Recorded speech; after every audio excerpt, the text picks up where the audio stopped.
नमस्कार, आप देख रहे हैं दूरदर्शन किसान। मैं हूं मोनालिसा। स्वागत है आपका हमारे खास कार्यक्रम वाद संवाद में। किसान हितों का मामला मोदी सरकार की प्राथमिकताओं में सबसे ऊपर रहा है। इस 2.5 साल में अब तक केंद्र सरकार किसान हित की बहुत सी योजनाएं बना और चला चुकी हैं। बल्कि प्रधानमंत्री नरेंद्र मोदी ने 2022 तक किसानों की आमदनी दुगनी करने का संकल्प किया है।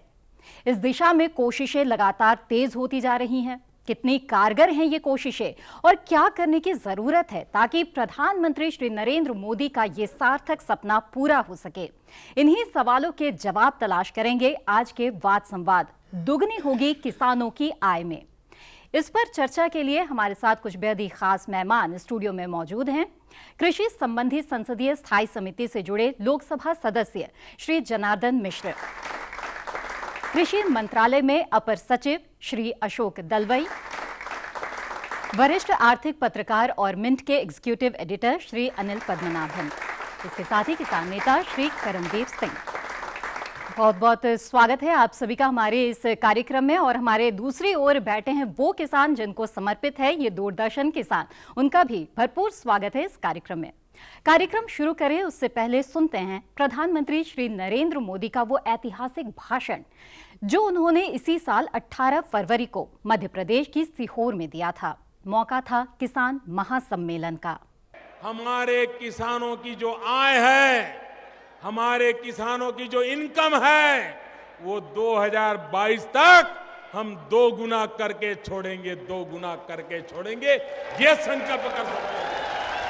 मेरे किसान भाई संकल्प कीजिए, राज्य सरकारें संकल्प करें, सारे मुख्यमंत्री कृषि मंत्री संकल्प करें, एक बीड़ा उठाएं कि 2022 जब आजादी के 75 साल होंगे, मेरे देश के किसान की आय हम 2 गुना करके रहेंगे। उसके लिए जो भी करना पड़ेगा करेंगे। फरवरी के सीहोर के इस भाषण के अगले ही महीने प्रधानमंत्री श्री नरेंद्र मोदी ने ब्लूमबर्ग इंडिया फोरम में अपने फैसले की व्याख्या भी की। उन्होंने किसानों की आमदनी को दुगना करने के लिए 7 बिंदुओं पर बल दिया।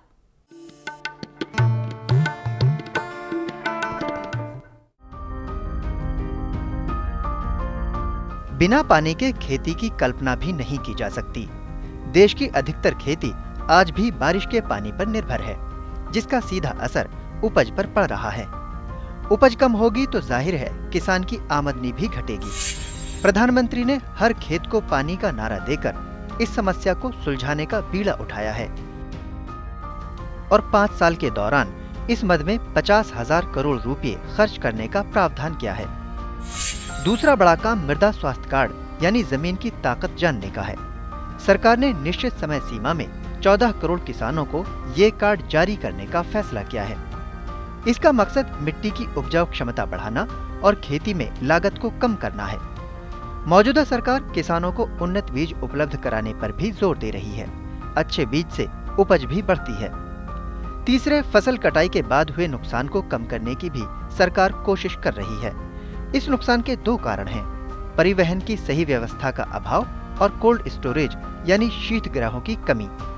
सरकार ने शीतगृहों की एक श्रृंखला खड़ी करने की योजना बनाई है।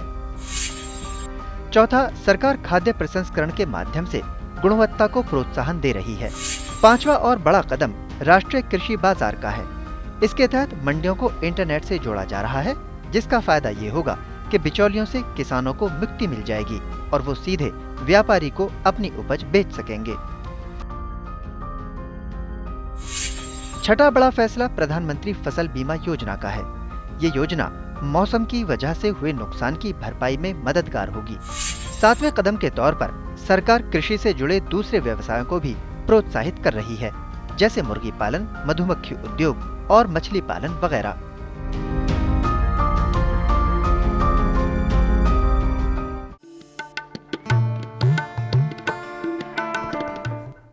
तो अभी आपने ये रिपोर्ट देखी, साफ है कि ये कोई हवा में छोड़ा गया तीर नहीं। ऐसा कहने से पहले काफी कुछ सोचा विचारा गया है। आइए इस पर चर्चा करते हैं। जनार्दन जी, सबसे पहले आप हमें बताएं कि क्या कुछ सोच रही है प्रधानमंत्री की इसके पीछे? किसान आज भी जी इस देश की रीढ़ है और 65% आबादी आज भी किसानी पर निर्भर है बिल्कुल। और इस आबादी को अच्छा जीवन स्तर इसका सुधरे और जब तक किसान की आय दुगुनी नहीं होती तब तक जीवन स्तर नहीं सुधरेगा। जी। सबसे पहले किसान को आवश्यकता है उसके उत्पाद की सुरक्षा की गारंटी, और इसके सिलसिले में उन्होंने प्रधानमंत्री फसल बीमा योजना लागू की। बिल्कुल। दूसरा, लागत की कमी। लागत की कमी के लिए जो सर्वाधिक लागत आज लगती है उर्वरकों में, उसमें कमी कैसे हो, सही उर्वरक खेत को, मिट्टी को कैसे मिले, इसके लिए सॉयल हेल्थ कार्ड, मिट्टी परीक्षण का काम किया। जी। साथ ही उर्वरक कम हो, इसके लिए नीम कोटेड यूरिया का उत्पादन शुरू किया। फिर उर्वरक समय पर और पूरी मात्रा में कैसे मिले, इसके लिए उर्वरकों का उत्पादन ज़्यादा किया गया। जी। इसके साथ ही साथ केवल कृषि उत्पादन या अनाजों का उत्पादन, दालों का उत्पादन भर से काम नहीं चलेगा। किसान को पशुधन पर भी आगे बढ़ना होगा। जी। और इसके लिए देसी नस्लों की गायों का, देसी भैंसों का, बकरियों का, इन सब की नस्लों को विकसित करना और इनके दूध की मात्रा को बढ़ाने की योजना लॉन्च की गई। इसके साथ ही साथ बागवानी के क्षेत्र में, जी, फॉरेस्ट्री के क्षेत्र में किसान अपने खेतों में जी, पेड़ लगाएं, जी। उसके लिए वन कानून में सरलीकरण का काम, यानी कि मार्केटिंग का अलग काम। अलग बिंदुओं पर सोचा गया और इस तरह से 7 सूत्री जो कार्यक्रम है वो एक तरह से प्रधानमंत्री श्री नरेंद्र मोदी ने पेश किया, ताकि जो उनका संकल्प है किसानों की आय को दुगना करना, उस संकल्प को पाया जा सके, उसे पूरा किया जा सके। दलवाई जी, यहाँ पर मैं आपसे जानना चाहूंगी कि जो स्पष्टता नजर आ रही है प्रधानमंत्री के इस कार्यक्रम में, 7 सूत्री कार्यक्रम जो उन्होंने दिया है, उससे पहले किस तरह की कोशिशें की गई किसानों की स्थिति को समझने के लिए? ये एक नया दिशा जी। सरकार देना चाहता है। अब तक यही लक्ष्य था देश में कि भारत देश का जो आहार का सुरक्षा, फूड सिक्योरिटी, इस पर हमारा दृष्टिकोण था। जी। मगर ये हम देख रहे हैं कि पिछले 10 साल से जो आहार को उत्पादन करते हैं वो किसान भाइयों है, उनका जो हालत है उसमें सुधार लाने की बहुत ज़रूरी देखा जा रहा है। जी। ये 10 साल में हमने देखे हैं कि ये एग्रेन क्राइसिस जिसको हम कहते हैं, जी, वो बढ़ता जा रहा था।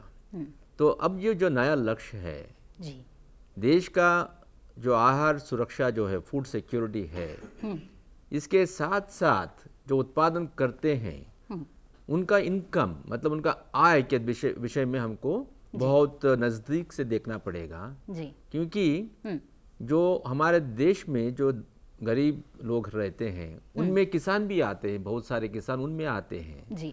तो मुख्य लक्ष्य यही होगा कि देश के दारिद्र्यता जो है, गरीबी जो है, उसको दूर करना है। 2013 में एक सर्वे किया गया है। जी। वो सर्वे से ये पता चलता है कि हमारा एवरेज इनकम जो है किसानों का, एक महीने में 6,400 लगभग रुपया है एक आय।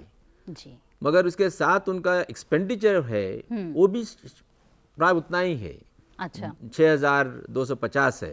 इसका मतलब ये है एक किसान परिवार के लिए जो उनका आय है और खर्च है, ये दोनों को आप तुलना करेंगे जी। तो उनके लिए बहुत कम पैसा रह जाता है।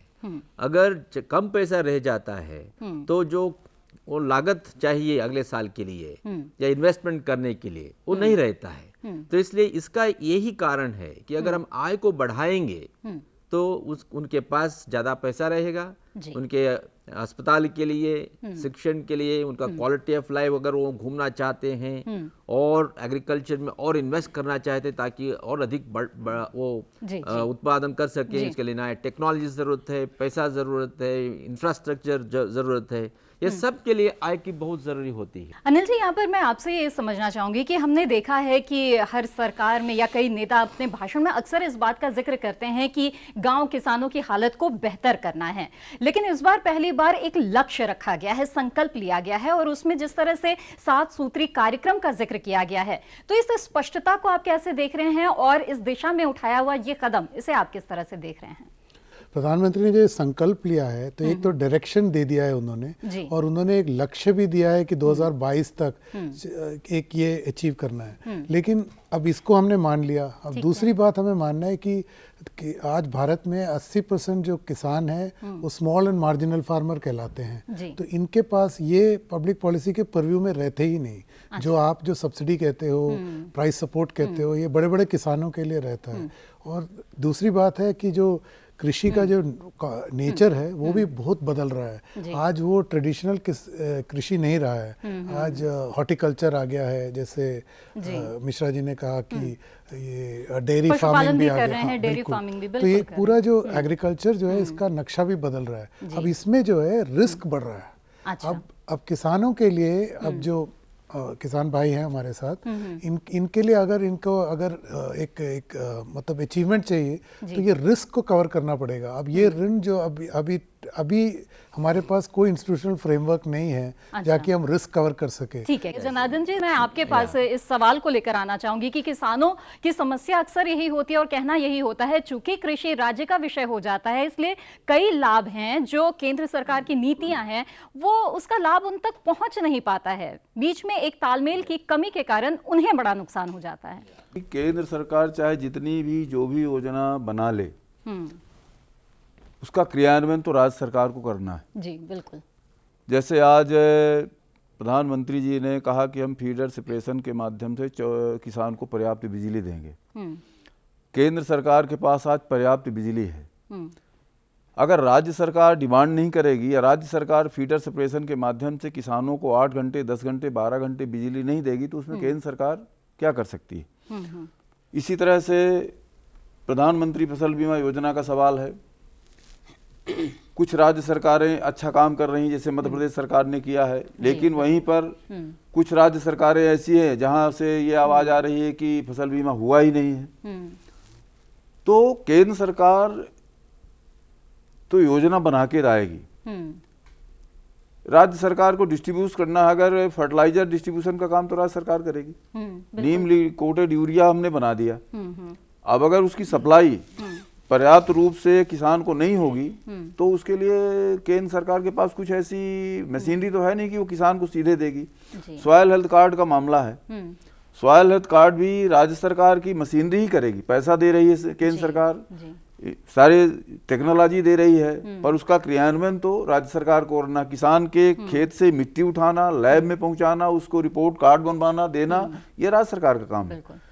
इसलिए जब तक राज्य सरकारें पूरी तरह से सहयोग नहीं करेंगी तब तक अचीवमेंट के को लेकर के जो संदेह किसानों द्वारा पैदा किया जा रहा है जी, उसको हम नकार नहीं सकते। बिल्कुल, ये संदेह बना रहेगा। तो अनिल जी, ऐसे में क्या जो किसानों की मांग उठती रही है कि कृषि को समवर्ती सूची में शामिल किया जाए, क्या यही एक समाधान नजर आता है या कुछ और भी समाधान के रास्ते हैं हमारे पास? वो तो बिल्कुल मैं आपके बात से सहमत हूँ, लेकिन मैं मतलब फिर दोहराना चाहता हूँ कि ये जो अब नया एक दौर है कृषि का, ये पहले आप ये पहचान लो, फिर आगे जाके जो सोल्यूशन निकलेंगे वो निकलेंगे।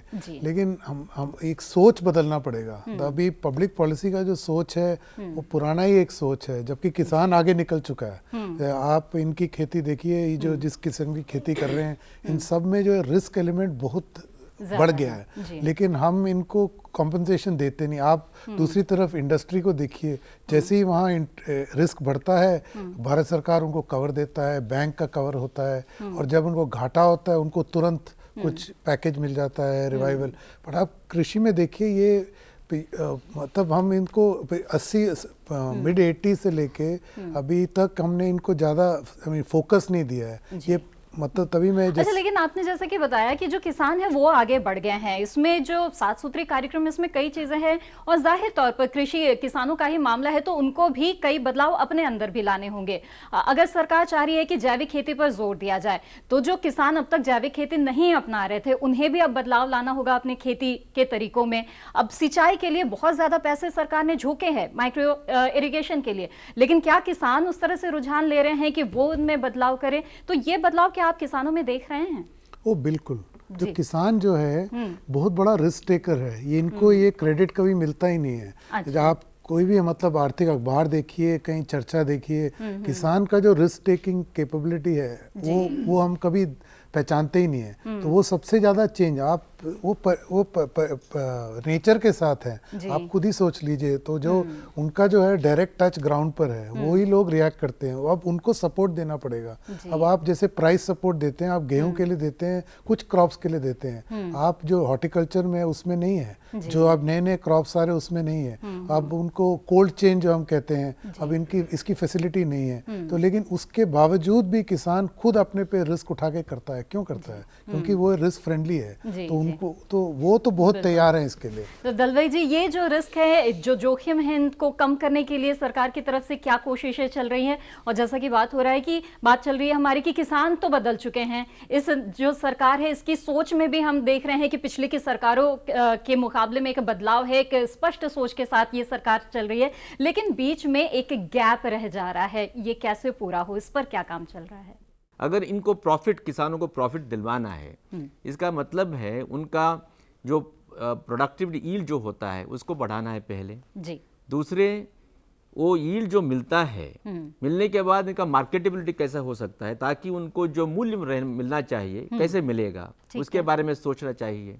और तीसरी बात यह है कि जो खर्च होता है, फर्टिलाइजर हो, पेस्टिसाइड हो, पानी हो, इलेक्ट्रिसिटी हो, इस सब खर्च को घटाना है। तो ये तीनों दिशा में हम काम कर रहे हैं।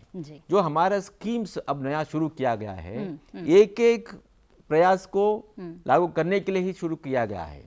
उदाहरण, ये यील्ड जो बढ़ाना है, इसके लिए वो सीरियल्स हो या पल्सेस हो, ऑयल सीड हो, ये सब के लिए जो नया दो वैरायटीज कैसे उनको पहुंचा सकते हैं और कैसे फर्टिलाइजर को इसको देना चाहिए, इसके सब के बारे में सोच रहे हैं जी। ये जो एक्सपेंडिचर को घटाना है वो सबसे बड़ी बात है। बिल्कुल। मान लीजिए एक क्विंटल गेहूं पैदा करने के लिए 40 भाग खाली लेबर चार्जेस होता है। अगर लेबर चार्जेस को तो हम रोक नहीं सकते, क्योंकि वो भी लोगों के लिए हित में ही है जी। मगर किसानों की दृष्टि से फार्म मैकेनाइजेशन की जरूरत है। तो ये हमारे डिपार्टमेंट से और राज्य सरकार के सहयोग में ये फार्म मैकेनाइजेशन के ऊपर विशेष आजकल हमारा गुरुत्व दिया जा रहा है। अच्छा। और ये सॉइल हेल्थ कार्ड जो स्कीम है, इसका मतलब यही है कि किसान क्या कर रहे थे, जहां 40 केजी फर्टिलाइजर नाइट्रोजन देना है, 80 केजी दे रहे हैं, और कोई किसान ऐसा है कुछ भी नहीं दे रहे हैं। तो ये सॉइल हेल्थ कार्ड जो सैंपल बेस्ड टेस्टिंग है, इसके माध्यम से जो 12 पैरामीटर्स है, तो पहली बार किया जा रहा है। खाली नाइट्रोजन, फॉस्फेट, पोटेशियम नहीं, इसके साथ सेकेंडरी न्यूट्रिएंट्स है। साफ तौर पर लागत को कम करने की दिशा में ये प्रयास है, चाहे सॉइल हेल्थ कार्ड भी वैसा ही एक प्रयास है कि आपकी मिट्टी की उर्वरा शक्ति भी बनी रहे और आपको ठीक ठीक पता हो कि कितनी उर्वरक की जरूरत है। ये ना हो कि आप अंधाधुंध इस्तेमाल करें, उसमें लागत भी आपकी ज्यादा आती है। इसके अलावा और किस तरह की कोशिशें चल रही है, इस पर हम विस्तार से बात करेंगे। किसान कितने संतुष्ट है या उनके सामने क्या समस्याएं हैं, उन्हें कितना व्यवहारिक लगता है, इस पर भी हम बात करेंगे इस कार्यक्रम के दौरान। लेकिन फिलहाल वक्त हो चला है एक छोटे से ब्रेक का। ब्रेक के बाद भी दुगनी होगी किसानों की आय, इस विषय पर हमारी चर्चा जारी रहेगी। बने रहें हमारे साथ।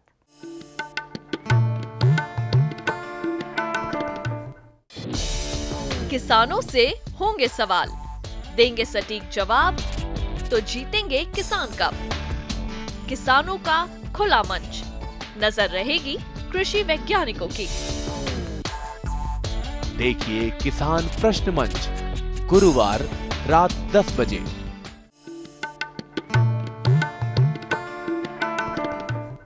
ब्रेक के बाद दूरदर्शन किसान पर आपका फिर से स्वागत है। केंद्र सरकार खाद्य सुरक्षा के लिए अन्नदाता को ही रीढ़ की हड्डी मानती है। 2016-17 के बजट भाषण में वित्त मंत्री अरुण जेटली ने भी यही बात कही थी।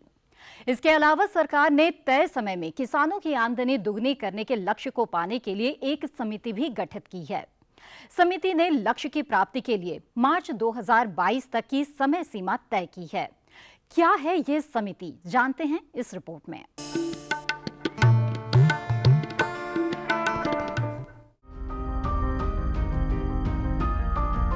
सरकार की ओर से गठित ये समिति इस बात का आकलन करेगी कि हमारे देश में किसानों और खेतीहर मजदूरों की इस समय कुल आमदनी कितनी है।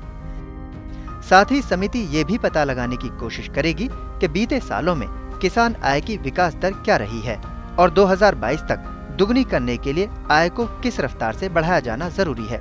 इतना काम करने के बाद समिति सरकार को संभावित कदमों के बारे में सिफारिशें भेजेगी। इसके अलावा लक्ष्य प्राप्ति के लिए उठाए जा रहे कदमों की निगरानी के लिए उपयुक्त कार्य प्रणाली की सिफारिश का जिम्मा भी इसी समिति का होगा। अभी तक कृषि आय के सटीक आंकड़े मौजूद नहीं हैं। आंकड़े जुटाने के लिए समिति ने किसानों की आमदनी के राज्यवार आंकड़े हर साल जारी किए जाने की जरूरत पर जोर दिया है। साथ ही बागवानी, पशुपालन, मछली पालन, खाद्य प्रसंस्करण, आपूर्ति प्रबंधन और कौशल विकास जैसे विभागों में 7-8 उप समितियां बनाने का भी फैसला किया गया है।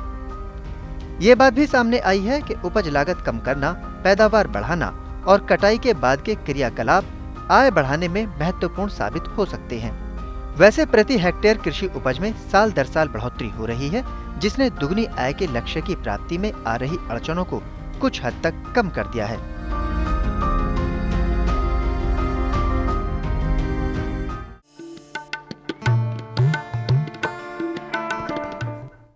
अभी आपने रिपोर्ट देखी। अभी योजना के स्तर पर काफी कुछ है। दलवई साहब से हम जानना चाहेंगे कि ऐसे में 5.25 साल बाद आय दुगनी होना क्या मुश्किल नहीं लगता है?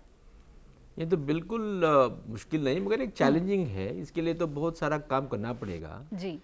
ये है कि आज तक मैंने जो पहले कहा, खाली प्रोडक्शन पर हमारा ध्यान था, कैसे किसान ज्यादा उत्पादन कर सकते हैं, मगर कैसे करेंगे, उसको उनको क्या क्या सपोर्ट देना चाहिए, इसके बारे में विशेष सोच नहीं था। तो हमारा लक्ष्य ज्यादा यही रहेगा कि एक बार उत्पादन होने के बाद उनको क्या उसके मूल्य मिल रहा है क्या। बिल्कुल। तो पोस्ट प्रोडक्शन जो है, मतलब हार्वेस्टिंग से शुरू करके स्टोरेज कैसे होगा, ट्रांसपोर्टेशन कैसे होगा, मार्केटिंग कैसा होगा, इसका प्रोसेसिंग कैसे होगा, इसके बारे में ज्यादा सोच आज चल रहा है जी। 2 चीज जो ऑलरेडी लागू किया गया है, वो एक है कि एमएसपी को ज्यादा बढ़ाया गया है ये 2 साल में। ठीक है। जितना पहले था उसे ज्यादा आज दिया जा रहा है। जैसे पल्सेस हमारे देश में कम है जी, तो एमएसपी के साथ बोनस भी दिया जा रहा है। जैसे मूंग पर 450 रुपया पर क्विंटल पर। इसका मतलब है कि किसानों को ये लगना चाहिए कि अगर हम पैदा करेंगे तो हमको ज्यादा पैसा मिलेगा।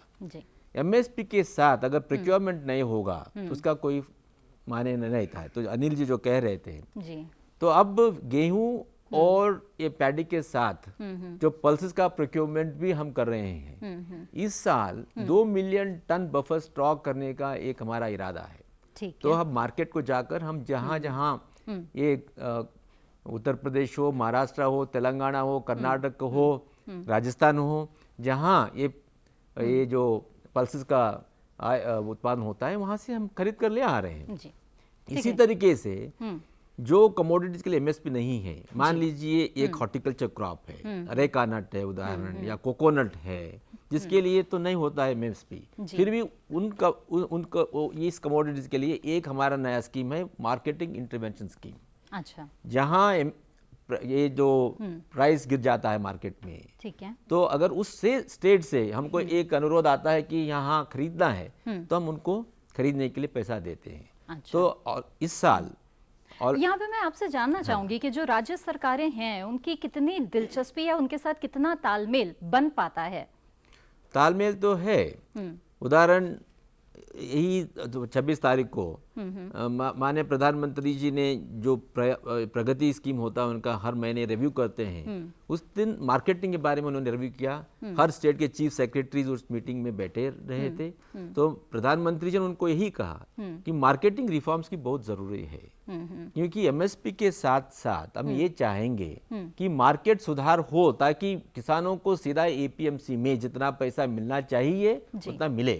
इसके लिए जो इलेक्ट्रॉनिक नेशनल एग्रीकल्चर मार्केट हमने शुरू किया है जी, राष्ट्रीय कृषि बाजार जी, अप्रैल 14 तारीख को इसको लॉन्च किया गया। ये 4 महीने में या 5 महीने में 250 मार्केट को हमने ऑलरेडी इंटीग्रेट किया है, और ये मार्च तक और 150 मार्केट को हम इंटीग्रेट करेंगे। इसका मतलब है पहले यही हमारा लक्ष्य रहेगा कि मार्केटिंग का सुधारण हो। कई मंडियां हैं जो राष्ट्रीय कृषि बाजार के तहत जुड़ना भी बाकी है, और जिस दिशा में जिस गति से काम हो रहा है उसे आप किस तरह से देख रहे हैं? ये एक एटलीस्ट एक स्टेप फॉरवर्ड है कि इन्होंने एक नया मार्केट स्ट्रक्चर किसानों को वाजिब मूल्य दिलाने के एवज में। क्या ये दिशा बहुत अच्छी है? किस तरह से आप इसको बिल्कुल देखते हैं? लेकिन इसका ना एक तरीके से आपको ध्यान रखना होगा कि जैसे आप इनको मूल बढ़ा रहे हो, अब ग्लोबली लिंक्ड हो गया है इंडियन मार्केट्स, तो और अब इंपोर्ट्स भी आ रहे हैं। आप कहीं भी जाइए शहर में, आपको किन्नू हमारे किसान भाइयों के होंगे, बाहर से भी आए होंगे किन्नू।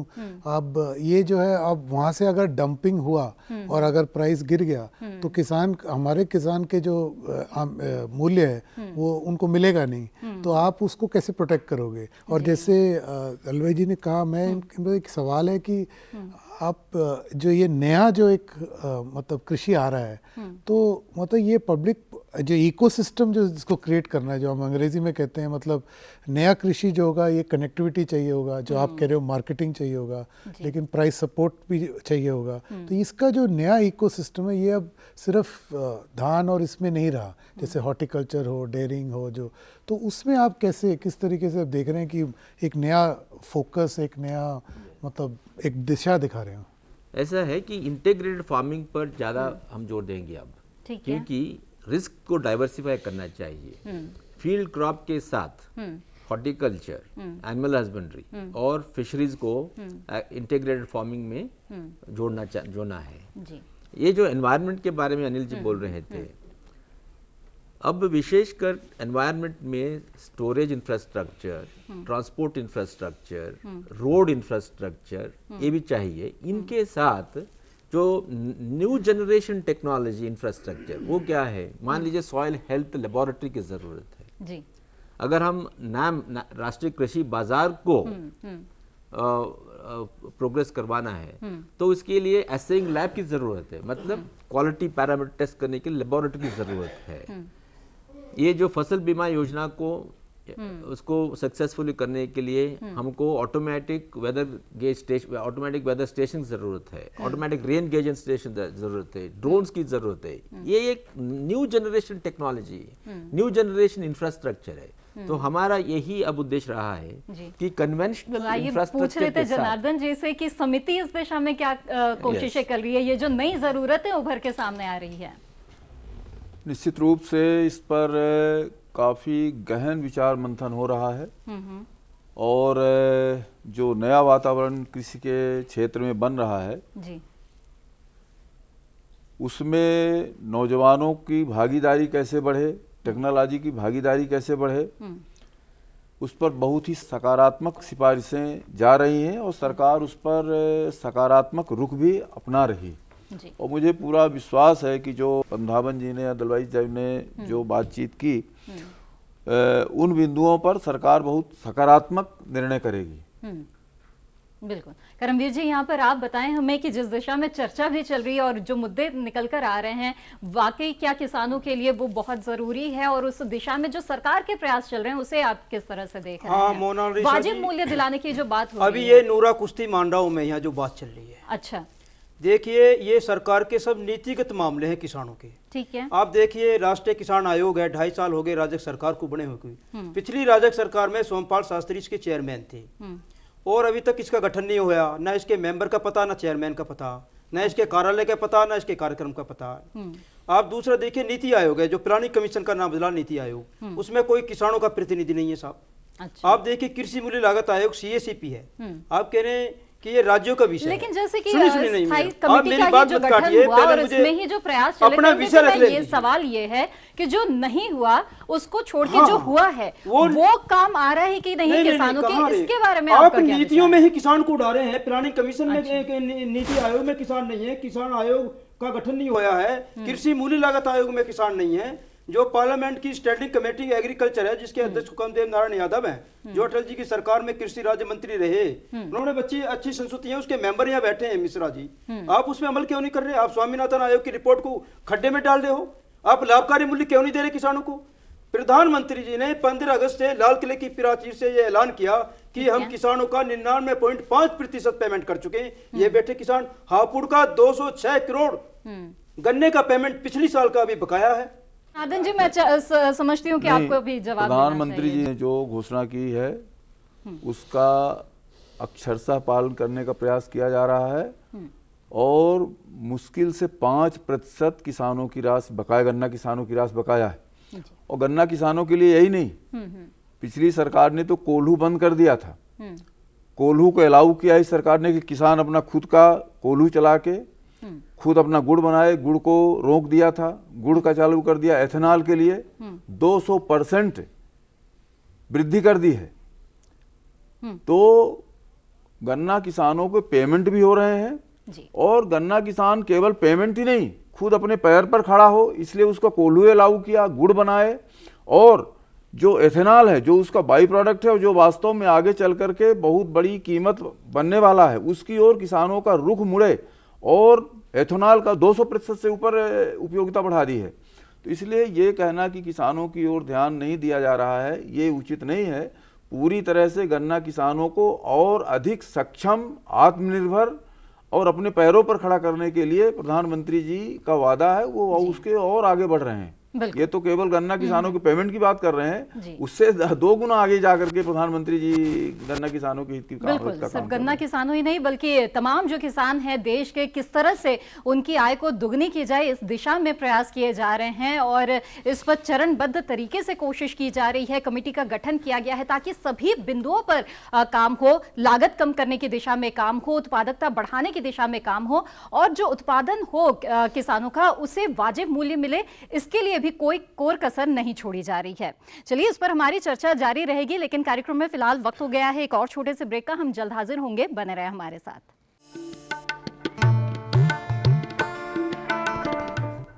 क्या है फसलों का ताजा हाल, कैसे हो इनकी सही देखभाल, बीज और खाद की कैसे हो सही पहचान, जानिए विशेषज्ञों के साथ। देखिए खेत खलिहान, सोमवार से शुक्रवार सुबह 7 बजे दूरदर्शन किसान पर।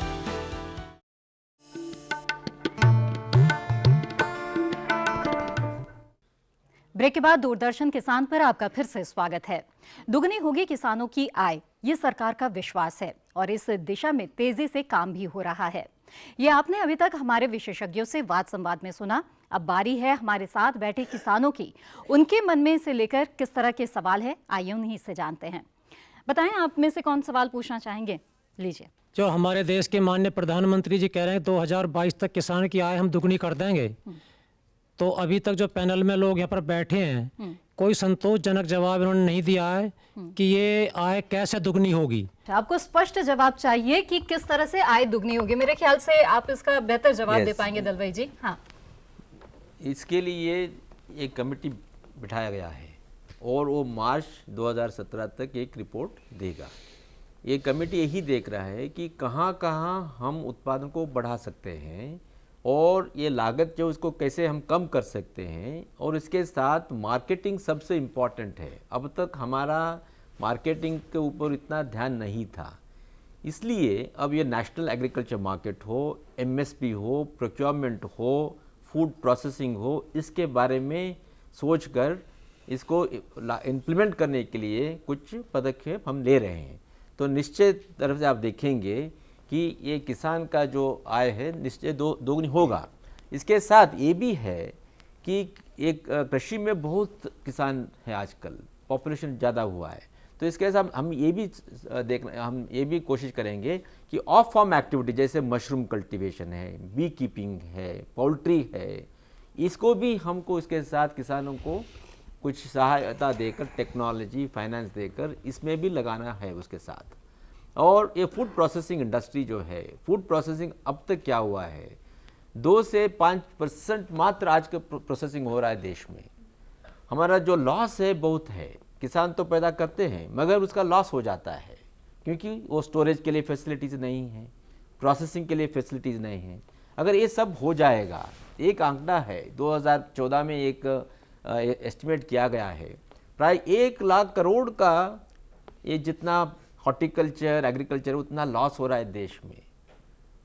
मान लीजिए इसको हम ठीक तरह स्टोरेज करेंगे, ट्रांसपोर्टेशन करेंगे या इसका प्रोसेस करेंगे, 1 लाख करोड़ बचा हो जाएगा। वो तो कैसे हानि आपका जो है कृषि में वो कम हो, लागत भी कम हो ताकि मुनाफा ज्यादा हो, इस दिशा में क्या प्रयास है ये आपको बताएं। और उसी से मार्केटिंग मान लीजिए, जितना आपको मिलना चाहिए मार्केटिंग में नहीं मिल रहा है। अगर मार्केट का सुधार हो जाएगा, अगर 1 क्विंटल ये गेहूं पर आपको मान लीजिए अब कितना मिल रहा है, आपको 1500 रुपये मिलता है, मगर वो अगर मार्केटिंग सुधार हो जाएगा कम से कम 200, 300, 400 और बढ़ जाएगा। क्योंकि आज जो किसानों को मिलना चाहिए वो इंटरमीडिएट्स, अड़तिया है, उनको मिल रहा है शायद। मगर हम ये चाहेंगे जो स्पर्धा हो जाएगा हमारा प्लेटफॉर्म पर, जो आज अड़तिया को मिल रहा है वो किसानों को मिलेगा। तो अगर आप प्रति 1 क्विंटल पीछे आपको और 300, 400 ज्यादा मिलेगा, आपको यानी कि वाजिब मूल्य दिलाने के लिए भी कोशिश हो रही है। तो मेरे ख्याल से अब संशय जो है वो दूर हो गया होगा। कोई और सवाल जो पूछना चाहेंगे? जी लीजिए। मेरा आपसे पूछना ये है कि ठीक है जो कृषि है वो राज्य का विषय है, लेकिन और वो गन्ने का मूल्य राज्य सरकारें नहीं दिला पा रही हैं और इंडस्ट्री वाले भी नहीं दे पा रहे हैं। लेकिन मेरा पूछना ये है कि जो हैवी इंडस्ट्री है वो तो केंद्र सरकार के अधीन है, तो फिर मिल मालिकों पर पैसा है। उत्तर प्रदेश सरकार पे हमारा पैसा नहीं है, हमारा पैसा तो इंडस्ट्री वालों पे है। और इंडस्ट्री जो है, हैवी इंडस्ट्री जो चीनी की इंडस्ट्री है, वो केंद्र सरकार के अधीन है। तो केंद्र सरकार इसके लिए क्या काम कर रही है और अब तक उन्होंने क्यों ऐसा नहीं किया कि हमारा मूल्य जनार्दन जी से हम जान लेते हैं। जी, किसानों का जो भी बकाया है उसका 95% पैसा दिया जा चुका है।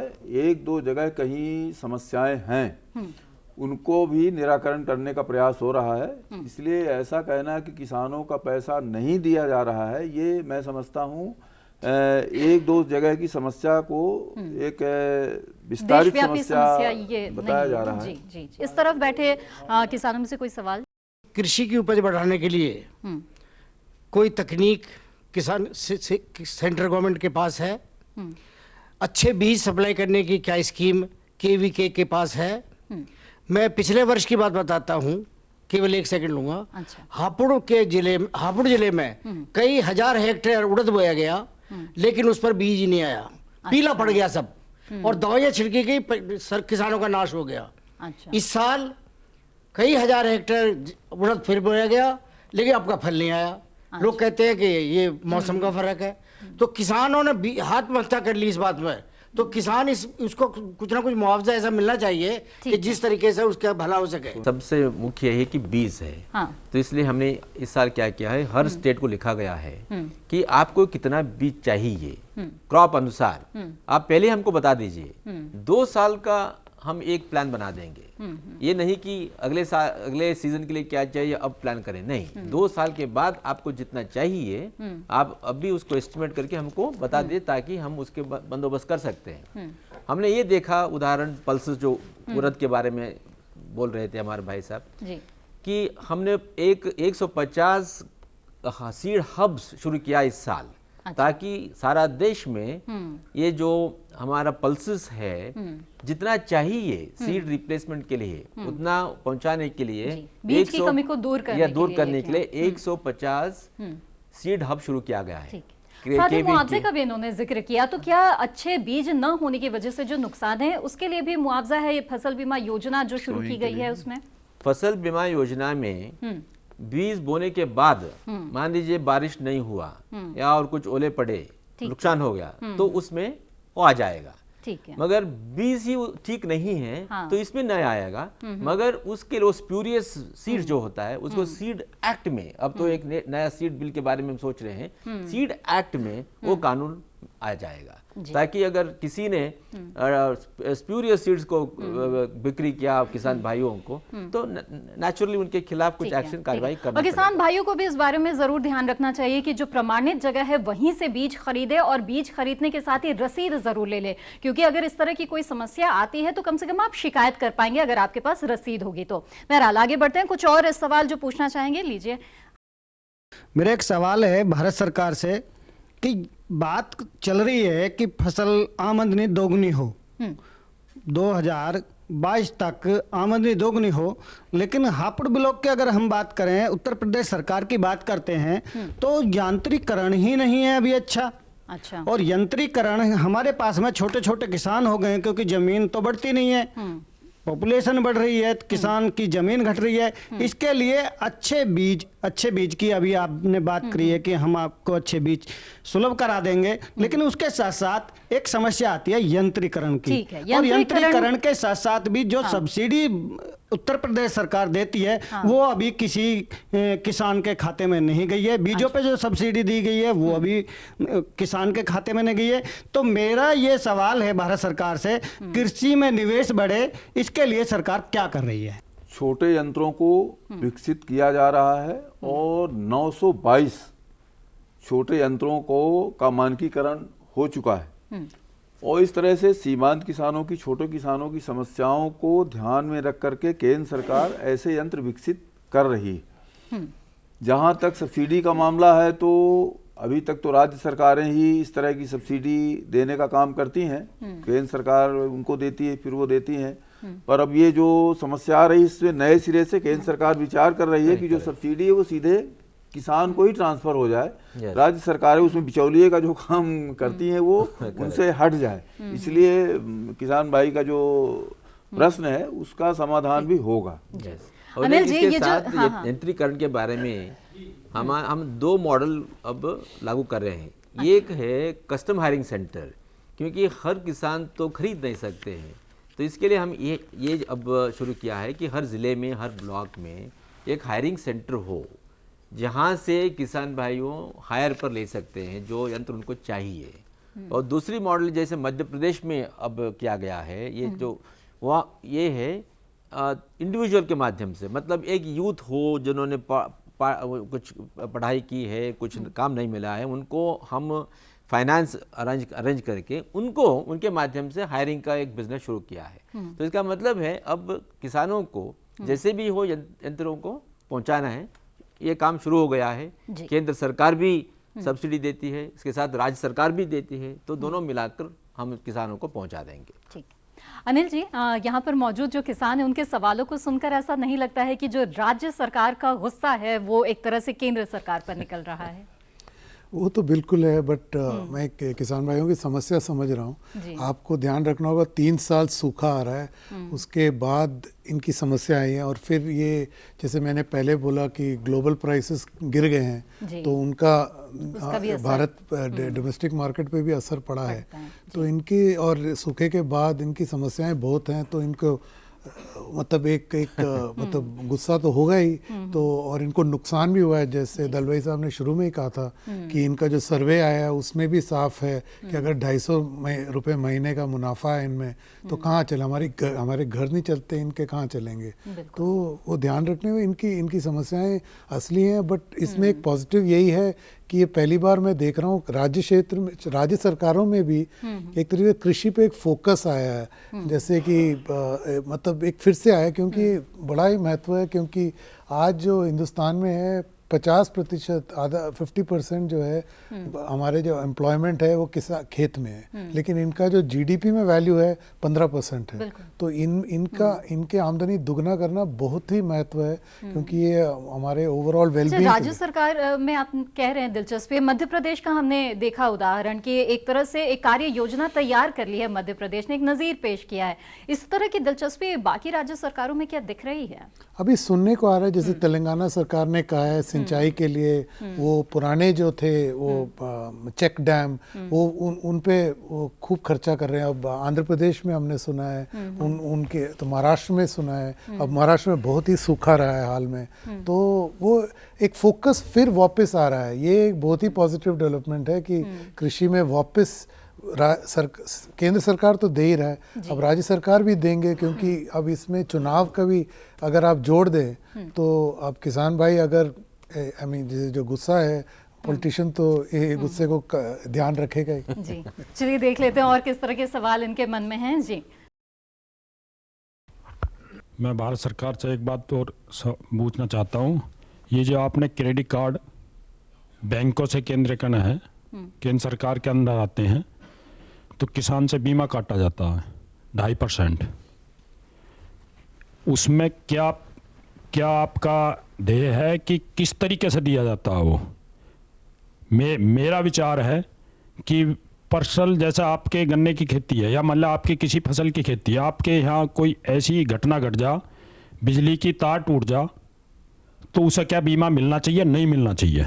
उसमें क्या पूरे क्षेत्र का दिया जाता है या ग्राम पंचायत के पूरे उसमें आता है, न्याय पंचायत पे, या ब्लॉक द्वारा?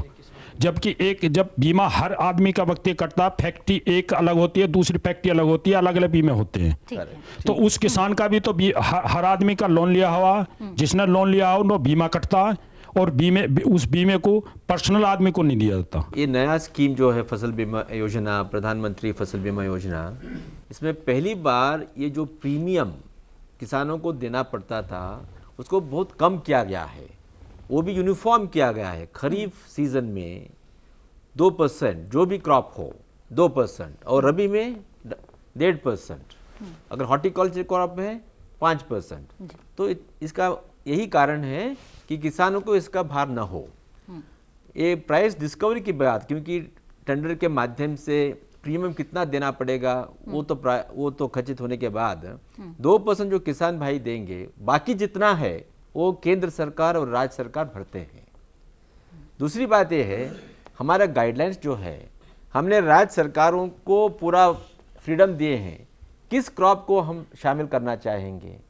ये जो यूनिट के बारे में आपने पूछा, ये गांव होगा या एक ग्राम पंचायत होगा, एक मंडल होगा, उसको भी हमने राज्य सरकार को छोड़ दिया।